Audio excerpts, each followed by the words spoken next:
P Basant, നമ്മൾ നേരത്തെ പറഞ്ഞു വന്നത് ഇനിയുള്ള ചർച്ചകൾ, ഇവരുടെ അറിയിപ്പ് ഔദ്യോഗികമായിട്ടുള്ള ഇവരുടെ ഇപ്പോഴത്തെ അറിയിപ്പ് പ്രകാരമൊക്കെയാണെങ്കിൽ മനസ്സിലാക്കേണ്ടത് എന്താണ്? ദില്ലിയിൽ തന്നെ തുടരാനാണോ നീക്കം?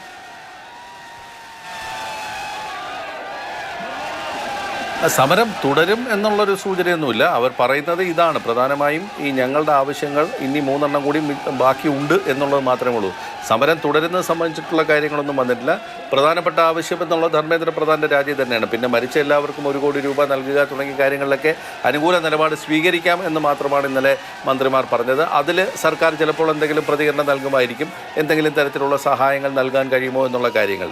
ഡൽഹി പോലീസും RAFും ഒക്കെ മാപ്പ് പറയണം എന്നൊക്കെ പറയുന്നത് എത്രത്തോളം നടക്കും എന്ന് നമുക്ക് പറയാൻ കഴിയില്ല. ചിലപ്പോൾ പോലീസ് ഉദ്യോഗസ്ഥർക്കെതിരെ നടപടിയെടുക്കുന്ന കാര്യത്തിൽ എന്തെങ്കിലും ഉറപ്പ് കിട്ടിയാലായി എന്ന് മാത്രമേ പറയാൻ കഴിയുകയുള്ളൂ. ഏതായാലും ധർമ്മേന്ദ്ര പ്രധാൻ്റെ രാജി എന്നുള്ള ആ സുപ്രധാന ആവശ്യം അംഗീകരിച്ച സാഹചര്യത്തിൽ ഒരുപക്ഷെ സമരം അവസാനിപ്പിക്കാൻ CJPക്കും ഒരു വഴി കിട്ടുന്നു എന്നുള്ളതാണ്.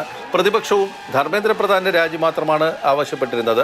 ആ സാഹചര്യത്തിൽ ആ രാജി ലഭിച്ചത് പ്രതിപക്ഷത്തിൻ്റെ സമരം ഇനി പാർലമെൻറ്റിൽ മറ്റെന്തെങ്കിലും വിഷയങ്ങളിലേക്ക് കടക്കാമായിരിക്കും. സ്വാഭാവികമായിട്ടും തിങ്കളാഴ്ച മറ്റ് പ്രധാനപ്പെട്ട ബില്ല് വരുന്നുണ്ട്. അതായത് പരീക്ഷാ ക്രമക്കേടുമായി ബന്ധപ്പെട്ട ബില്ല് ലോക്സഭയിൽ വരുന്നു. പിന്നെ ഈ വിഷയത്തിൽ തന്നെ നീറ്റ് പരിഷ്കരണം അല്ലെങ്കിൽ പരീക്ഷാ ക്രമക്കേടുകളുമായി ബന്ധപ്പെട്ട് തന്നെയുള്ള ഒരു വലിയ ചർച്ചയ്ക്ക് പാർലമെൻറ്റ് അടുത്ത ആഴ്ച സാക്ഷ്യം വഹിക്കാൻ പോകുന്നു എന്ന് തന്നെ നമുക്ക് വിലയിരുത്താൻ കഴിയും. ഏതായാലും ഈ വിഷയം, ഈ സമരം, ഈ പ്രക്ഷോഭം അവസാനിപ്പിക്കാൻ ഒരു വഴി ഇപ്പോൾ ഇതിലൂടെ ധർമ്മേന്ദ്ര പ്രധാൻ്റെ രാജിയിലൂടെ തുറന്നു കിട്ടിയിരിക്കുന്നു എന്നുള്ളതാണ് അതിലേറ്റവും സുപ്രധാനമായി കാണേണ്ടത്.